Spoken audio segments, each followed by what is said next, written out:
Betty sits on that same front porch, the one we've all seen 100 times in pictures and videos. The place where the Whittaker family laughed, fought, smoked, and simply existed. But this time, she's alone. The house is too quiet, too still. The dogs still bark when a car drives by, but no one comes down that dirt road anymore. The sound of laughter is gone. The rocking chair creaks with every slow movement, and beside her, where Lorraine used to sit, there's only an empty space. That's where the letter begins. Dear family, dear world. I don't know who's reading this or who's listening, but I need to say it while I still can. My family is gone, and it feels like the world just stood back and watched it happen. Betty's handwriting is shaky, the words uneven, but the message is clear. She's writing to everyone. The county, the fans, the strangers who once sent money, and maybe even God. She talks about the silence. How the porch that used to feel full of life now feels like a grave. How she wakes up expecting to hear Ray calling from his room or Timmy laughing at his coloring books. How she can still hear Lorraine humming in the kitchen, even though she knows she's gone. You don't know how hard it is to wake up every day and remember they ain't here. The house still smells like them. Their shoes are still by the door. Sometimes I sit their plates out like they're coming back. She says she doesn't know where they are. She's been told they're safe, but she doesn't believe it. Safe, she says, doesn't mean happy. Safe doesn't mean home. The letter that broke the internet. When this letter first surfaced, it wasn't clear who released it. Some said it came from a friend of the family. Others claimed Patrick found it folded inside a Bible and sent it to a local reporter. What mattered wasn't how it got out. It was what it said. Because Betty's words weren't angry. They were exhausted. You can take my house. You can take my money, if I ever had any. But don't take my people. Don't take the ones I love and tell me it's for their own good. She wrote about how the cameras came and went, how people used her family's story for clicks, sympathy, and profit. She said the cameras were supposed to help, to tell the truth, as they promised, but in the end, they took her peace instead. When they first came, I thought we was special. Now I know we was just a story. When the story ended, they left. But we still here, broken. The line that caught everyone's attention was simple, haunting. They made us famous, but they forgot to make us okay. A woman left behind. People who know Betty describe her as tough, strong-willed, mouthy, unfiltered. But in the letter, her voice is soft, reflective. There's no fight left in it, just longing. She admits she's not perfect. That she's made mistakes. That she yelled when she shouldn't have, said things she didn't mean, maybe even pushed people away when she needed them most. I ain't no saint, she wrote. But I did the best I could with what I had. You try raising 3 grown children who don't understand the world. You try feeding mouths when the government check don't stretch far enough. You try loving people when the whole world calls you ugly, dirty, and dumb. Those words hit people hard, especially fans who had followed the family for years. The comments sections lit up. Some said the letter was proof that Betty had been misunderstood. Others said it was manipulation, another attempt to control the narrative. But whether you believed her or not, there was no denying the pain in those lines. Messages to her children. The letter turns deeply personal halfway through. She starts addressing each of her siblings, one by one. To Lorraine, you was my baby girl, even if you wasn't my baby. I still remember when you used to hide your chips and laugh when I found them. You got a good heart, Rainey. Don't let nobody tell you different. If you mad at me, I understand. But don't forget, I loved you the best way I knew how. 3. You was always quiet, always kind. You never asked for much, just a can of snuff and a good day. I hope you got someone to talk to now. I hope they treat you like a man and not like a burden. To Timmy, you always said you wanted to go to the store by yourself. You was brave, braver than people think. Keep coloring, baby. Keep writing your name. You got more in you than this world ever gave you credit for. The way she writes, you can feel the love between every word, a mother's love in the body of a sister. But there's something else too, guilt. She keeps circling back to the same line. I should have done more. No one reading it could tell what exactly she meant. More care, more protection, more distance from outsiders, but it's clear she blames herself for what happened. Fans react. Within hours of the letter being posted, the internet was divided again. Some called it Betty's redemption. Others said it was damage control. Hey everyone, before we get into the next part, I've got something special to share with you. If you're all about making your home smarter, cozier, and just a little bit more you, then you've got to check this out. We've partnered with Trekbo.com, a place built for people who love clever solutions and everyday comfort. From wellness and skincare must-haves to smart home gadgets, heated gear, and lifestyle tech, Trekbo is packed with products that make life easier, warmer, and way more fun. I've personally picked some of my favorite finds, things that actually work, look great, and make your day smoother. Whether it's something to simplify your morning routine, help you unwind after a long day, or bring a little innovation into your home, you'll find it there. So before you scroll past, take a quick look at Trekbo.com. Trust me, it's full of discoveries waiting to make your everyday better. Alright, now let's get back to it. Because after this video, you're definitely going to want to explore what Trekbo has in store for the Whittaker household community. One comment summed up the mood perfectly. You can hear her pain in every word. But pain doesn't erase the past. Another said, whatever Betty did or didn't do, she deserves to see her family again. Enough is enough. But the line that kept appearing in every thread was, this sounds like a woman who's lost everything, and nobody's listening. Patrick speaks out. Patrick, who had kept relatively quiet since the controversy around donations, spoke about the letter in a short video. Yeah, Betty wrote that. Or at least most of it. She told me what she wanted to say, and I helped her write it down. She misses them bad. I know people got their opinions, but she ain't lying about that part. He said Betty wanted the letter to reach everyone who ever cared about the family, to remind them that behind the documentaries and drama, real people were still hurting. She told me, I just want somebody to remember us without all the mess. A cry for help. By the end of the letter, Betty's tone changes. It's not just grief anymore, it's desperation. If they can read this, if anyone can tell them I love them. Tell them I ain't mad. Tell them I'm sorry. I just want my family back before I die. It's not clear if Betty knew anyone from the county or the state would ever read her letter. But she clearly hoped it might reach them, even if just through the noise of the internet. The final lines. The closing paragraph is simple, but it lingers. This porch don't feel right without y'all. The air's too still. The sun don't shine the same. I still leave the light on, just in case you come home. When Patrick read those words out loud in a follow-up video, even he broke down. For a few seconds, you could hear nothing but him trying to breathe through the tears. What do you think when you hear those words? Do you believe Betty's letter came from the heart, or from regret? Comment below with how it makes you feel. When Betty's letter hit the internet, it didn't just spread, it exploded. Within hours, screenshots were being shared on Facebook groups, Reddit threads, TikTok reactions, and YouTube comment sections. Everyone had an opinion. Everyone had a theory. The letter wasn't just seen as a cry from a grieving woman. It became a turning point in the ongoing debate about the Whittaker family. Shockwaves through social media. People who once turned away from the story suddenly came back. Longtime followers who had stopped commenting after the fraud allegations resurfaced in force, this time not to argue, but to mourn.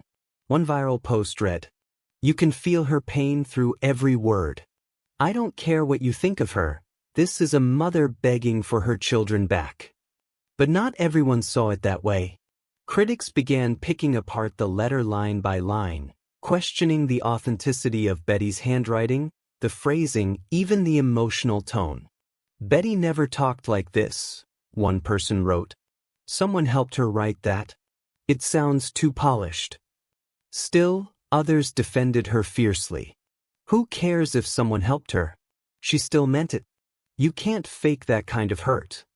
The letter did what the countless documentaries, live streams, and interviews hadn't. It humanized Betty again. For the first time in months, people weren't talking about her as a villain or a case file. They were talking about her as a woman, a mother, a sister, a person. Patrick responds again. Patrick uploaded a video the next morning, visibly tired but composed. He sat outside on the same porch Betty described in her letter, holding a printed copy of it in his hand. "People think this was made up," he said softly. "It's not. Betty said every word that's written here. Yeah, I helped her with spelling. But the feelings, that's all her. She's been crying herself to sleep every night since they took him. You can say what you want about her, but she loves her family." He paused for a long time before continuing. "Y'all keep asking if she did something wrong. I don't know. Maybe she yelled. Maybe she got mad. But she ain't evil. She ain't what people make her out to be. She's just tired. She wants to see her people." That video alone got over 200,000 views in 24 hours. The comments poured in, some supportive, some angry, some skeptical.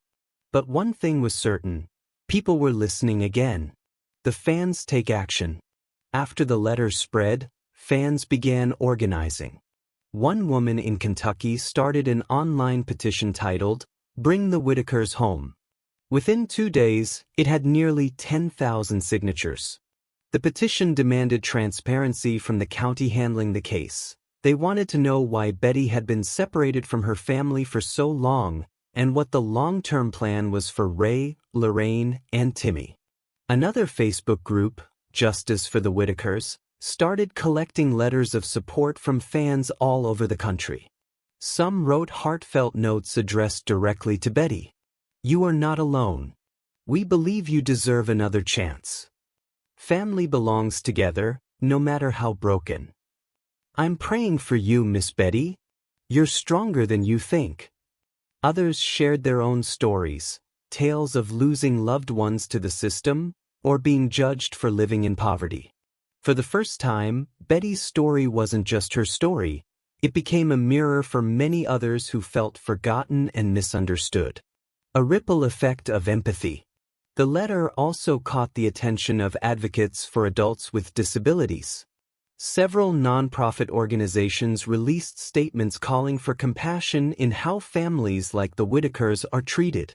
One post from a West Virginia social worker read, "We need to remember that poverty and neglect are not the same thing. Sometimes, people need help, not punishment." Betty's letter reminds us that love exists even in broken homes. This sparked a broader conversation online about how the system handles families with intellectual disabilities. Many began questioning whether removing Ray, Lorraine, and Timmy was truly the right move. Wouldn't it have been better to give them support in their home rather than tearing them apart? One user wrote. Others, however, defended the county's actions. Love isn't always enough. If there was abuse, intentional or not, someone had to step in. Once again, the Whittakers found themselves in the middle of a digital storm, only this time, it was fueled by sympathy instead of mockery. Betty's silence. After the letter went viral, Betty herself didn't speak publicly again. Patrick said she'd seen the reaction online but chose to stay quiet. "She reads the comments sometimes, but it hurts her. Some of y'all don't understand, she's not internet savvy. She don't know what trending means. She just wanted to be heard." He said she cried when she saw how many people said they missed her family, but she also worried it wouldn't matter. She said, "All this talking don't bring them home." That line, too, became a rallying cry for fans. #BringThemHome began trending on social media platforms. The investigation crosses paths. Then came the twist. Just as Betty's letter began gaining sympathy, the West Virginia State Police investigation into alleged fraud tied to the Whittakers was announced. The timing couldn't have been worse. Now, instead of purely emotional conversations about family, the public was faced with legal allegations involving two men, Eric Carroll and Patrick Rohr, the same Patrick who had been helping Betty. Immediately, the comments turned suspicious again. So Patrick's making emotional videos while being investigated? That's convenient. Is the letter real, or is this all part of a cover-up? It didn't matter that Betty herself wasn't named in the investigation. Her credibility was being tested again. The letter that had brought her sympathy now brought scrutiny. Mark Lyda's reaction. In a rare public statement, documentary filmmaker Mark Lyda, the man who first introduced the Whittakers to the world, was asked if he'd seen the letter. He simply said, "I saw it. It's beautiful and it's sad. I don't know if Betty wrote it word for word, but it sounds like her heart. I hope she finds peace." His words reignited debate. Some accused him of exploiting the family in the first place. Others said he was one of the only people who ever treated them with compassion. The truth? It was complicated, just like everything about the Whittakers. The letter reaches the county. By the third week after its release, officials in Raleigh County reportedly had a copy of Betty's letter in their possession. According to local sources, a social worker had printed it out and attached it to her case file. Whether or not it made any difference is unclear, but one thing was certain: Betty's words were being heard by the very people she wrote about. And that terrified her. Patrick later said she was afraid they'd twist her letter into something negative, that they'd say she was unstable, manipulative, or trying to guilt-trip officials. She told me, "They'll just say I'm crazy again." Still, the damage, or maybe the impact, was done. The world had read Betty's heart. And once you've seen pain that raw, you can't unsee it. A message that stuck.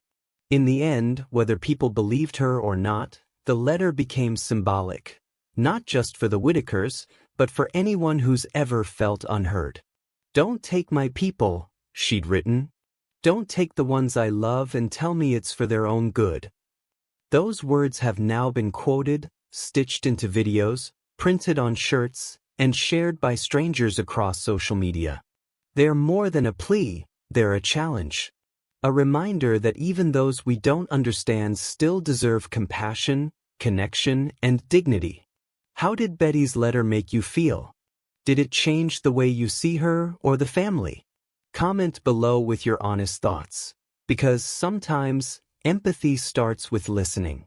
The internet can build you up in a day and destroy you in the next. For Betty Whittaker, her letter had done both. What began as an outpouring of sympathy quickly turned into a storm of accusations, drama, and digital warfare. By the end of the second week, the letter that made people cry had become ammunition in a bitter fight between content creators, fans, and critics, each side claiming to defend the truth about the Whittaker family. The division begins. At first, things seemed hopeful. Betty's letter brought empathy and humanity back to a story that had become dark and confusing. People were saying her name again, not as a villain, but as a grieving sister and caregiver. But then, other creators began to weigh in. Brian, one of the YouTubers who had previously interviewed members of the family, posted a long response video. He praised Betty's letter as emotional, but also hinted that there was more to the story. "You have to ask yourself why this letter came out now," Brian said. "After everything that's happened with Patrick, with Eric, and with the money, this feels like an attempt to shift the narrative.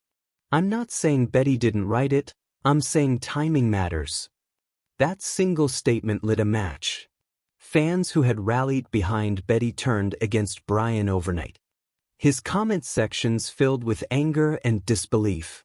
"You talk like you care, but you're the one exploiting them. Let that woman speak her heart without turning it into content. She lost her family, Brian. Show some compassion. But Brian didn't back down. In a follow-up livestream, he claimed he had voice recordings from sources close to Betty, people who allegedly said the letter was influenced by Patrick. I've heard from folks who were there, he said. Patrick wrote most of it. Betty said some words, but the message was polished. It was meant to make her look better. Patrick fires back. It didn't take long for Patrick to respond. Within 24 hours, he posted a video titled, "Stop Lying About Betty's Letter." His voice trembled as he spoke. You think I made it up? You think I sat down and wrote something just to make her look good? You're wrong, man.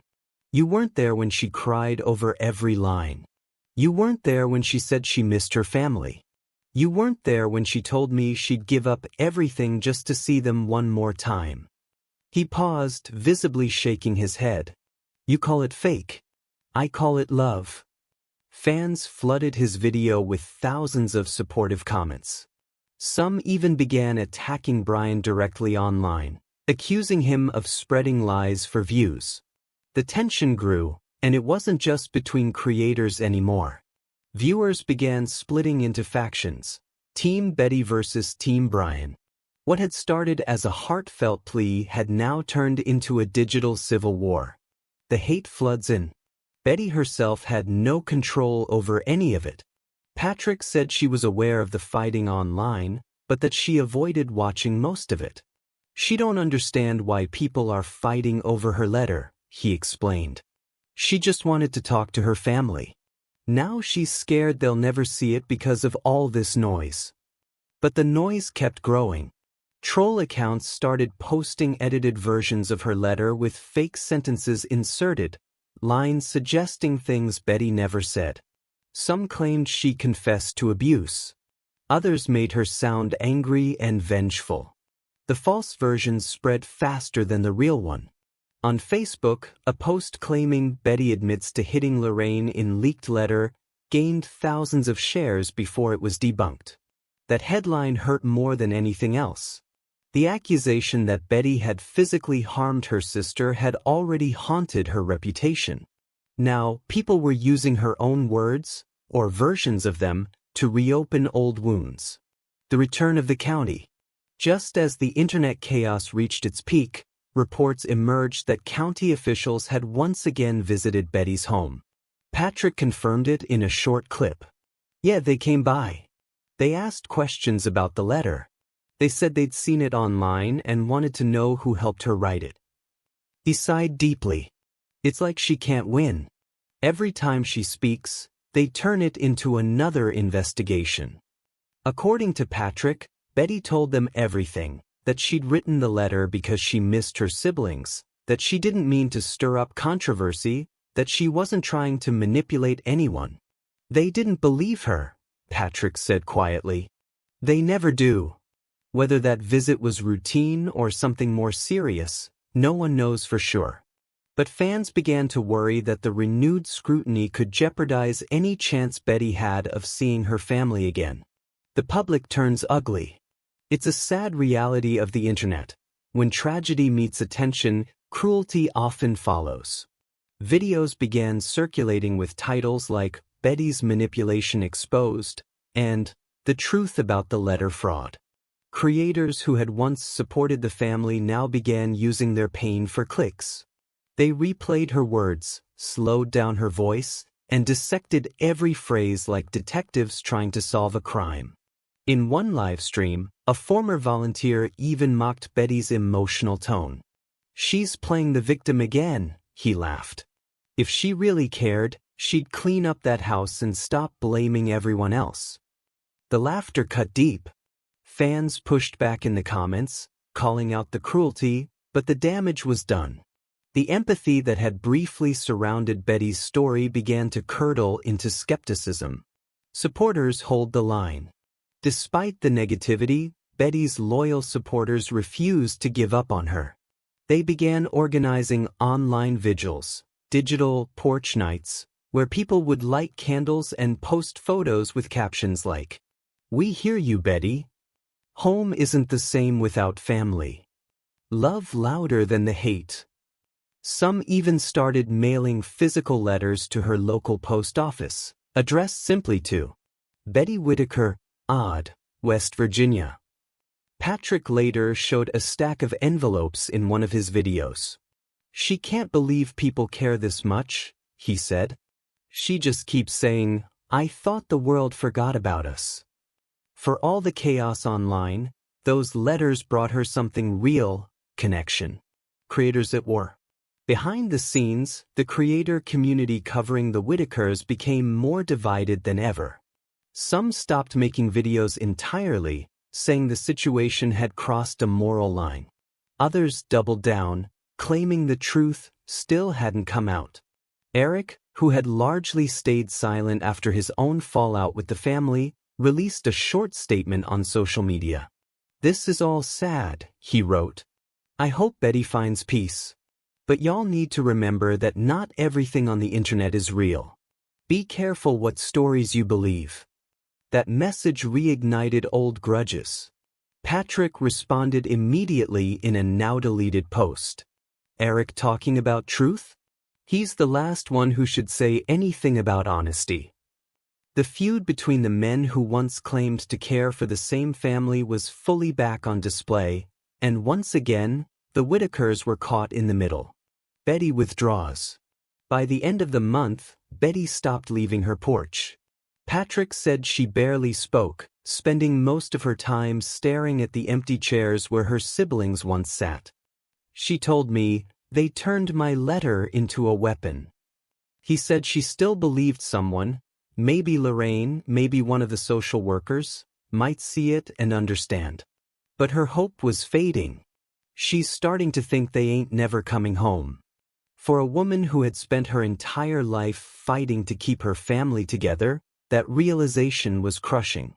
A question left hanging.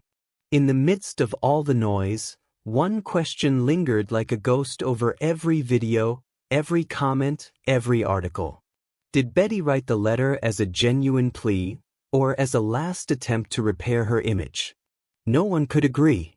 But maybe that wasn't the point. Because whether she wrote it from guilt, love, or desperation, the pain was still real. The loneliness was real.